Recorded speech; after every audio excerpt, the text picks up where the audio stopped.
হরে কৃষ্ণ। আগামী 14ই সেপ্টেম্বর শনিবার পবিত্র পার্শ্ব একাদশীর দিন। বছরে 24টি একাদশী ব্রতের মধ্যে একটা শ্রেষ্ঠ ব্রত হচ্ছে এই পার্শ্ব একাদশী ব্রত, যে দিনটি খুবই শুভ এবং পবিত্রতম বলা হয়েছে সনাতন শাস্ত্রে। কিন্তু এই শুভ দিনে অবশ্যই 2টি তুলসী পত্র রেখে দিন এই স্থানে, এতে জীবনে অখণ্ড সৌভাগ্য লাভ হবে, ভগবানের কৃপা লাভ হবে। একটা বিশেষ গুরুত্বপূর্ণ প্রসঙ্গ আজকের এই পর্বে আমরা জানার চেষ্টা করব। সকলকে স্বাগতম জানাচ্ছি আমাদের এই ধর্মীয় তথ্যমূলক চ্যানেলে। আমরা চেষ্টা করি এরকমই সনাতন ধর্মের গুরুত্বপূর্ণ তথ্যগুলোকে আপনাদের সাথে উপস্থাপন করতে, শেয়ার করতে। তাই আসুন আগামী কিছুক্ষণ সময় ধৈর্য ধরে আজকের এই পার্শ্ব একাদশীতে যে কার্যগুলো প্রত্যেকের করা উচিত, পাশাপাশি এই পার্শ্ব একাদশীর বিশেষ মাহাত্ম্য কথা বর্ণনা করা হয়েছে ব্রহ্মবৈবর্ত পুরাণে, সেই প্রসঙ্গে জানার চেষ্টা করি। আজকের এই তথ্যগুলো জেনে যদি আপনি সমৃদ্ধ হয়ে থাকেন, অবশ্যই একটা লাইক করে কমেন্টে ভগবান শ্রী বিষ্ণুর নামটি একবার হলেও লিখে যাবার অনুরোধ জানাচ্ছি। বলা হয়েছে সহস্র অশ্বমেধ যজ্ঞ করলে যে ফল লাভ হয়, একটা অশ্বমেধ যজ্ঞ করতে আমরা দেখেছি সেই ত্রেতা যুগে ভগবান শ্রী রামচন্দ্র লঙ্কাকে বিজয় করে যখন অযোধ্যায় এসেছিল, তিনি কিন্তু লবকুশ যখন লবকুশ জন্ম নিয়েছিল, এরপরে সেই একটা অশ্বমেধ যজ্ঞ করেছিল। এবং এই অশ্বমেধ যজ্ঞ কারা করতে পারে? যে রাজা চক্রবর্তী সম্রাট, যে রাজাকে পৃথিবীর সমস্ত রাজরাজারা মান্য করে চলবে, সেই রাজাই একমাত্র অশ্বমেধ যজ্ঞ করতে পারে। শুধু অশ্বমেধ যজ্ঞ করলে হবে না, সেখানে অনেক দান করতে হয় এবং সমস্ত ব্রাহ্মণদেরকে খুশি করতে হয়। এরকম করে 100 অশ্বমেধ যজ্ঞ যদি কোনো ব্যক্তি করতে পারে, তার পুণ্য বলে সে ব্যক্তি ইন্দ্র হতে পারবে। ইন্দ্র যে কেউ হতে পারে যদি 100 অশ্বমেধ যজ্ঞ করতে পারে। এরকম করে অনেক প্রকার যজ্ঞ রয়েছে, অশ্বমেধ যজ্ঞ, গোমেধ যজ্ঞ, তারপরে পিতৃযজ্ঞ, ব্রহ্মযজ্ঞ, রাষ্ট্রীয় যজ্ঞ। তো এই অশ্বমেধ যজ্ঞ করলে 1000 অশ্বমেধ যজ্ঞ করলে যে ফল লাভ হয়, তৎসম ফল লাভ হয়ে থাকে কেবলমাত্র এই পার্শ্ব একাদশী ব্রত পালনের মাধ্যমে। কেন এই ব্রতটি আরো গুরুত্বপূর্ণ বলা হয়েছে? কারণ আমরা তো জানি যে ভগবান বিষ্ণু শয়ন একাদশীর দিনে তিনি যোগনিদ্রায় শয়ন করে। আমরা তো এই যে ছবির মাধ্যমে বা চিত্রপটে দেখতে পাই যে ভগবান বিষ্ণু একটা পঞ্চফণাযুক্ত একটা সর্পের উপরে বিশাল সমুদ্রের মধ্যে শয়ন করে রয়েছেন, এবং সেখানে মা লক্ষ্মী তার পদদেশ সেবা করতেছেন। তো এরকম একটা ছবি আমরা দেখে থাকি। সেই ভগবান বিষ্ণু যেদিনে নিদ্রা যায়, ঘুমায়, সেই দিনটি হচ্ছে শয়ন একাদশীর দিন। সেই শয়ন একাদশীর দিনে ভগবান বিষ্ণু ঘুমায়, যোগ নিদ্রায় যায়। আমরাও যেরকম ঘুমাই, ভগবান বিষ্ণু ঘুমায়, তবে তার ঘুম আমাদের ঘুমের থেকে অনেক পার্থক্য, তাকে বলা হয় যোগ নিদ্রা। এবং এই পার্শ্ব একাদশীতে এসে, যেদিন পার্শ্ব একাদশী, ওই দিনে ভগবান বিষ্ণু আমরা যেরকম ঘুমালে পাশ পরিবর্তন করি, ঠিক সেই দিনে বিষ্ণু তিনিও পাশ পরিবর্তন করে। এরপরে আবার উত্থান একাদশী, সেই কার্তিক মাসে গিয়ে উত্থান একাদশীতে ভগবান বিষ্ণুর যোগনিদ্রা থেকে উত্থিত হয়। সেজন্য খুবই গুরুত্বপূর্ণ বলা হয়েছে এই শুভতম পার্শ্ব একাদশী ব্রতকে। প্রত্যেককে বলবো, আপনি একাদশীর থেকে দ্বিতীয়তম পবিত্র ব্রত নেই। যত প্রকার ব্রত রয়েছে, কার্তিক ব্রত, লক্ষ্মী ব্রত, সরস্বতী মায়ের ব্রত, সব থেকে শ্রেষ্ঠ ব্রত হচ্ছে একাদশী ব্রত। স্বয়ং দেবতারা পর্যন্ত এই ব্রত পালন করে থাকে। মা লক্ষ্মী থেকে শুরু করে পার্বতী দেবী পর্যন্ত এই একাদশী ব্রত ভক্তি শ্রদ্ধার সহিত পালন করে। কিন্তু কথা হচ্ছে 2024 সালে সেই পার্শ্ব একাদশীর মূল যে তিথি, অনেকে জানতে চায় পঞ্জিকা অনুসারে যে একাদশীর মূল তিথি কখন শুরু হবে এবং কখন শেষ হবে। তো একাদশী তিথি শুরু হচ্ছে মূলত আগামী 13ই সেপ্টেম্বর সন্ধ্যা 5টা 39 মিনিট থেকে শুরু হচ্ছে এই একাদশীর মূল তিথি, এবং থাকবে মূলত 14 সেপ্টেম্বর শনিবার বিকাল 4টা 33 মিনিট পর্যন্ত। সেজন্য উদয়া তিথি মেনে এই পার্শ্ব একাদশী ব্রত 2024 সালে পালন করতে হবে আগামী 14 সেপ্টেম্বর শনিবার। প্রত্যেকে আপনারা এই শুভতম দিনে পার্শ্ব একাদশী ব্রত পালন করবেন। এবং বরাবরই এটি বলে এসেছি, পারণ কিন্তু একটা গুরুত্বপূর্ণ বিষয়। মনে রাখবে, আপনি সব থেকে ভালো হয় যদি আপনি নির্জলা ব্রত করতে পারেন।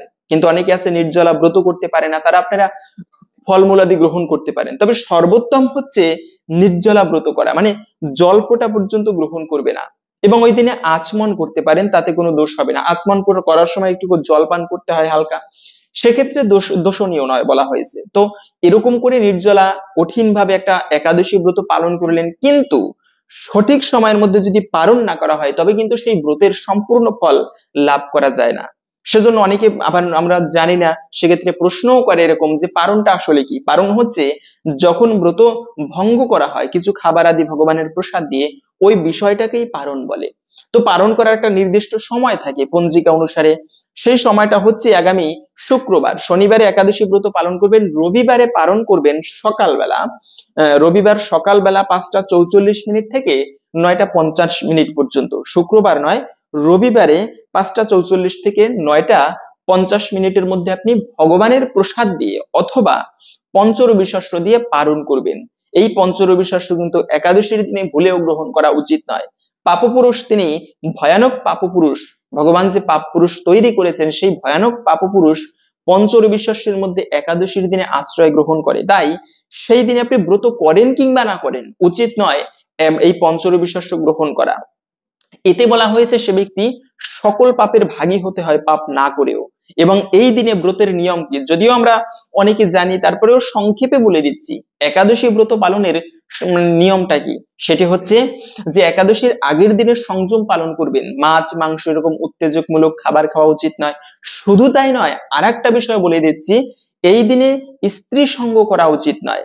স্ত্রী সঙ্গ মানে শারীরিক সঙ্গ করা উচিত নয়, বাজে কথা অপসঙ্গ এগুলো করা উচিত নয়, বাক্য সংযম করা উচিত। এভাবে একাদশীর আগের দিনে মানে সংযম পালন করা উচিত। একাদশী ব্রত পালনের জন্য নিজেকে প্রস্তুতি করা উচিত এবং রাত্র 11টার আগে খাবার খেয়ে দাঁত ব্রাশ করে নিতে হয়, দন্ত ধাবন যাকে বলে।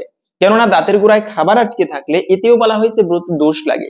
এবং এভাবে করে একাদশীর পরের দিনে গিয়ে দ্বাদশীর তিথি মানে দ্বাদশী তিথিতে গিয়ে হচ্ছে মানে একাদশীর পরের দিন, হ্যাঁ ব্রতের পরের দিনে সঠিক সময়ের মধ্যে পালন করবেন। কিন্তু একাদশীর দিনটি কিভাবে কাটাবেন, একাদশীর দিনে সকালবেলা ঘুম থেকে উঠে আপনি স্নান করে ভগবানকে প্রণাম করবেন এবং সম্ভব হলে কাজে যাওয়ার আগে একটা পুষ্প হলেও ভগবানের চরণে অর্পণ করবেন। কেননা একাদশীর দিনটি বলা হয়েছে হরিবাসর, যেদিনে ভগবান বিষ্ণুর পুজো করলে এত পুণ্য হয় যে যমরাজের সাধ্য নেই একাদশীকারীকে নরকে নিয়ে যায়।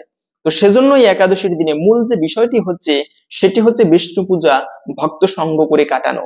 তো এই একাদশীর দিনে এইভাবে ব্রত করবেন। কিন্তু আর একটা বিষয় হচ্ছে, অনেকে প্রশ্ন করেন একাদশীর দিনে কি কি খাওয়া যাবে কি কি খাওয়া যাবে না। মনে রাখবেন যে কোনো প্রকার ফল একাদশীতে খাওয়া যাবে।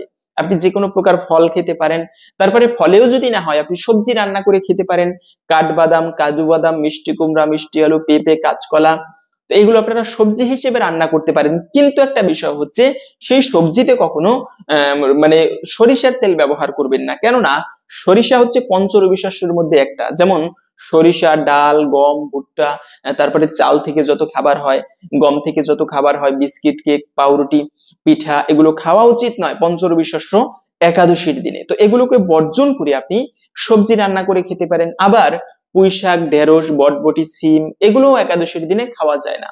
আপনারা সবজি সূর্যমুখী তেল অথবা ঘি দিয়ে রান্না করে খেতে পারেন। আবার আলুর দম করতে পারেন, আলুর পায়েস করতে পারেন, আলুর চিপস করতে পারেন, অনেক প্রকার খাবার রয়েছে। কিন্তু আর একটা বিষয় হচ্ছে, অনেকে আছে শ্যামা চাল খেয়ে থাকে। একাদশীতে মনে রাখবে শ্যামা চাল খাওয়া উচিত নয়। পাশাপাশি হচ্ছে কাউন এমনকি হরলিক্স অনেক সময় দুগ্ধের সঙ্গে মিশ্রিত করে অনেকে পান করে থাকেন। সেক্ষেত্রে বলা হয়েছে সেই হরলিক্সও একাদশীর দিনে পান করা উচিত নয়। অনেকে আছে যে আমরা একাদশীতে যেহেতু মানে পঞ্চরবি শস্য গ্রহণ করলে পাপের ভাগী হতে হয়, সেক্ষেত্রে কথা হচ্ছে আমি তো অসুস্থ। অনেকে এরকমও প্রশ্ন করেন আমি অসুস্থ, আমি একাদশী ব্রত করতে চাই, কিন্তু একাদশীর দিনে ঔষধ সেবন করা যাবে কিনা? অবশ্যই যাবে। মনে রাখবে ঔষধ ব্রাহ্মণ গুরু বাক্য এগুলো পালন করা যাবে এবং সেবন করা যাবে একাদশীতে ঔষধ। এবং আর একটা বিষয় হচ্ছে একাদশী থেকে খেজুর খাওয়া যাবে? সুন্দর একটা প্রশ্ন। একাদশীর দিনে মনে রাখবে খেজুর খাওয়া উচিত নয়, বিশেষ করে প্যাকেটজাত খেজুর। আপনি এমনি মানে গাছ থেকে পাকা খেজুর খেতে পারেন, কিন্তু প্যাকেটজাত খেজুর কেন খাওয়া যাবে না? কেননা যখন প্যাকেটিং করা হয় তখন কিন্তু সরিষার তেল সেই খেজুরের মধ্যে মিশ্রণ করা হয়। সেজন্য বলা হয়েছে একাদশীর দিনে প্যাকেটজাত খেজুর খাওয়া উচিত নয়। পাশাপাশি হচ্ছে রজস্বলা হলে মায়েরদের যখন বিশেষ অপবিত্র বা অশৌচ অবস্থা আসে, ওই সময়ও কি একাদশী ব্রত করতে পারবে? মনে রাখবে যে কোনো অবস্থাতেই একাদশী ব্রত করা যাবে। বরঞ্চ যে ব্যক্তি একাদশী ব্রত পালন করবে না সে ব্যক্তি সকল পাপের ভাগী হতে হবে, পাপ না করেও। সেজন্য আমরা ভিডিওর মূল প্রসঙ্গ বলে দিচ্ছি, এই একাদশীর দিনে যে মানে যে কার্যটি প্রত্যেকের করা উচিত। তবে তার পূর্বে হচ্ছে যে এই একাদশীর দিনে যে কেউ, আপনারা রজস্বলা হলেও যে কেউ ব্রত করতে পারবেন। তবে মনে রাখবে ওইরকম মানে অশৌচ অবস্থা আসলে মায়েদের, তখন আপনি ঠাকুর পুজোটা না করলেন, কিন্তু একাদশী ব্রত যে কোনো অবস্থায় করতে পারবেন। অনেককে দেখা যায় এরকম একটা কাজ করতে, সেটি কি, তা হচ্ছে যে একাদশীর দিনে শ্রাদ্ধ করা হয়। মনে রাখবে একাদশীর দিনে ভুলেও কখনো শ্রাদ্ধ করা উচিত নয়, আমার মুখের কথা নয়। শাস্ত্রে পদ্ম পুরাণে বলা হয়েছে একাদশী সদানিত্যা শ্রাদ্ধম নৈমিত্তিকম ভবেৎ। একাদশী হচ্ছে নিত্য বস্তু, শ্রাদ্ধ নৈমিত্তিক। তদ্দিনে তো পরিত্যাজ্য দ্বাদশাম শ্রাদ্ধম আচরেৎ। সুতরাং একাদশীর দিনে শ্রাদ্ধ করিলে তাহা পরিত্যাগ করিয়া দ্বাদশীতে শ্রাদ্ধ করিবে, ইহাই বিধান। একাদশীর দিনে প্রত্যেকের মানে একাদশী ব্রত পালন করা উচিত। বরঞ্চ হরিভক্তি বিলাসে পাওয়া যায় যে ব্যক্তি একাদশীতে শ্রাদ্ধ করে, ত্রয়স্তে নরকম ইয়ান্তি দাতা ভোক্তা পরে কত। তিনজন ব্যক্তি নরকে যাবে। এক হচ্ছে যে যাহার উদ্দেশ্যে শ্রাদ্ধ করা হবে তিনি নরকে যাবে, এবং যারা করবে, যারা দাতা এবং ভোক্তা, এই তিনজন ব্যক্তি নরকে যাবে। সেজন্য একাদশীতে অন্নদান করা মহাপুণ্যের, কিন্তু একাদশীতে যেহেতু ভয়ানক পাপপুরুষ পঞ্চরবি ষষ্ঠীর মধ্যে আশ্রয় গ্রহণ করে, সেই অন্নদান একাদশীতে পাপের বলা হয়েছে। এই বিষয়টা আমাদের অবশ্যই লক্ষ্য করা উচিত। আমরা ভিডিওর মূল প্রসঙ্গ জেনে নিচ্ছি যে কার্যটি করবেন তুলসী পত্র দিয়ে। তবে তার পূর্বে এই একাদশী ব্রত মাহাত্ম্য যা শ্রবণ করলেও বলা হয়েছে সর্বপাপ হইতে মুক্ত হয়, এই একাদশী ব্রতের ফল অনেকাংশেই লাভ হয়ে থাকে এই ব্রত মাহাত্ম্য শ্রবণের মাধ্যমে। আপনি যেদিন যে একাদশী ব্রত পালন করবেন ওই দিনটিতে সেই ব্রত মাহাত্ম্য ইউটিউব থেকে নয়, নিজেরা পাঠ করবেন। এই যে ইসকনের এরকম একটা গ্রন্থ রয়েছে একাদশী ব্রত মাহাত্ম্যের, সেটি থেকে আপনারা নিজেরা পাঠ করবেন। পাঠ শেষ হলে একটা প্রদীপ ঠাকুরকে প্রজ্বলিত করুন। যারা ব্রত করবেন কিংবা না করবেন এই কার্যটি করবেন, এতে অনেকাংশেই এই একাদশী ব্রতের ফল লাভ হয়ে থাকে। তো আমরা কিছুক্ষণ সময় ধৈর্য ধরে আসুন এই একাদশী পার্শ্ব একাদশী ব্রতের বিশেষ মাহাত্ম্য কথা শ্রবণ করি। বা ব্রহ্মবৈবর্ত পুরাণে ভাদ্র মাসের শুক্লপক্ষের পার্শ্ব একাদশী মাহাত্ম্য যুধিষ্ঠির শ্রীকৃষ্ণ সংবাদে বর্ণনা করা হয়েছে। যুধিষ্ঠির মহারাজ জিজ্ঞাসা করলেন, হে কৃষ্ণ, ভাদ্র মাসের শুক্লপক্ষের একাদশীর নাম কি? এই ব্রত পালনের বিধিই বা কি, এবং ব্রত পালনেই বা কি পুণ্য লাভ হয়? উত্তরে শ্রীকৃষ্ণ বললেন, হে ধর্মরাজ, মহাপুণ্যপ্রদা, সমস্ত পাপ হারেনি এবং মুক্তি প্রদায়িনী এই একাদশী বাজপেয় যজ্ঞ থেকেও বেশি ফল প্রদান করে। যে ব্যক্তি এই তিথিতে ভক্তি সহকারে ভগবান শ্রী বামন দেবের পুজো করেন তিনি ত্রিলোক পূজিত হন। পদ্মফুলে পদ্মলোচন শ্রী বিষ্ণুর অর্চনাকারী বিষ্ণুলোক প্রাপ্ত হন। সায়িত ভগবান এই তিথিতে পার্শ্ব পরিবর্তন করেন। তাই এই একাদশীর নাম হয়েছে পার্শ্ব একাদশী বা পরিবর্তিনী একাদশী। যুধিষ্ঠির মহারাজ বললেন, হে জনার্দন, আপনার এ সকল কথা শুনেও আমার সন্দেহ পূর্ণরূপে দূর হয়নি। হে দেব, আপনি কিভাবে শয়ন করেন, কিভাবেই বা পার্শ্ব পরিবর্তন করেন, আর চাতুর্মাস্য ব্রত পালনকারীর কি কর্তব্য, এবং আপনার শয়নকালে লোকের কি করণীয়, এই সকল বিষয়ে বিস্তারিত আমাকে মানে বলুন। আর কেনই বা দৈত্যরাজ বলিকে বেঁধে রাখা হয়েছিল তার বর্ণনা করে আমার সকল সন্দেহ দূর করুন। ভগবান শ্রীকৃষ্ণ বললেন, হে রাজন, দৈত্যকুলে আবির্ভূত প্রহ্লাদ মহারাজের পুত্র বলি আমার অত্যন্ত প্রিয় ভক্ত ছিল। সে আমার সন্তুষ্টি বিধানের জন্য গো ব্রাহ্মণ পূজা এবং যজ্ঞাদি সম্পন্ন করত, কিন্তু ইন্দ্রের প্রতি বিদ্বেষ বশত সকল দেবলোক সে জয় করে নেন। তখন দেবতাগণ ইন্দ্র আমার শরণাপন্ন হয়েছিল। তাদের প্রার্থনায় আমি ব্রাহ্মণ বালক বেশে বামন রূপে বলি মহারাজের যজ্ঞস্থলে উপস্থিত হলাম। তার কাছে আমি ত্রিপাদ ভূমি মাত্র প্রার্থনা করেছিলাম। সেই তুচ্ছ বস্তু থেকেও আরো শ্রেষ্ঠ কিছু তা সে আমাকে দিতে চাইলেও আমি কেবলমাত্র ত্রিপাদ ভূমি গ্রহণেই স্থির থাকলাম। দৈত্যগুরু শুক্রাচার্য আমাকে ভগবান রূপে জানতে পেরে বলি মহারাজকে এই দান দিতে নিষেধ করেছিলেন, কিন্তু সত্যাশ্রয়ী বলি গুরুর নির্দেশ অমান্য করে আমাকে দান দিতে সংকল্প করলো। তখন আমি এক পদে নিচের সপ্তলোক, আরেক পদে উপরের সপ্তলোক অধিকার করলাম। পুনরায় তৃতীয় পদের স্থান চাইলে সে তার মাথা পেতে দিল। আমি তার মস্তকে তৃতীয় পদ স্থাপন করলাম। তার আচরণে সন্তুষ্ট হয়ে আমি সর্বদা তার কাছে বাস করার প্রতিশ্রুতি দিলাম। ভাদ্র শুক্লপক্ষিয়া একাদশীতে ভগবান শ্রী বামনদেবের এক মূর্তি বলি মহারাজের আশ্রমে স্থাপিত হয়। দ্বিতীয় মূর্তি ক্ষীরসাগরে অনন্তদেবের কোলে শয়ন একাদশী থেকে উত্থান একাদশী পর্যন্ত 4 মাস শয়ন অবস্থায় থাকেন। এই 4 মাস যে ব্যক্তি নির্দিষ্ট নিয়ম ব্রত জপ ব্যতীত জীবন যাপন করে সেই মহামূর্খ জীবিত থাকলেও তাকে মৃত বলে জানতে হবে। শ্রাবণ মাসে শাক, ভাদ্র মাসে দই, আশ্বিনে দুগ্ধ, কার্তিক মাসে মাসকলাই বর্জন করে এই 4 মাস শ্রীকৃষ্ণের আরাধনা করতে হয়। প্রতিটি একাদশী ব্রত যথাযথভাবে পালন করতে হয়। সাহিত্য ভগবান পার্শ্ব পরিবর্তন করে বলে এই একাদশী মহাপুণ্য এবং সকল অভিষ্ট প্রদাতা। এই একাদশী ব্রত পালনে সহস্র অশ্বমেধ যজ্ঞের ফল লাভ হয়ে থাকে। আশা করি বুঝতে পেরেছেন এই একাদশী ব্রত পালন করলে আমাদের কি ফল লাভ হবে। তো এই দিনে আপনারা অবশ্যই চেষ্টা করবেন একাদশী ব্রত পালন করতে এবং সকলের মাঝে জানানোর চেষ্টা করবেন এই পার্শ্ব একাদশীর ব্রত কথা। এবং এই দিনে যে কার্যটি প্রত্যেকের করা উচিত, মনে রাখবে তুলসী পত্র ছাড়া ভগবান কোনো সেবা গ্রহণ করে না। সেই তুলসী পত্র অনেকে বলে যে এই স্থানে রেখে দিন অমঙ্গল দূর হবে। হ্যাঁ, থাম্বনেইলে লেখা রয়েছে হয়তোবা, কিন্তু মনে রাখবে তুলসী পত্র ভগবানের চরণে রাখবেন। ভগবানের চরণে অর্পণ করলে আরে কোনো টোটকা কাজ করে না। আমরা শর্টকাটে বিশ্বাস করি, জগতে শর্টকাট কিছু বলে নেই।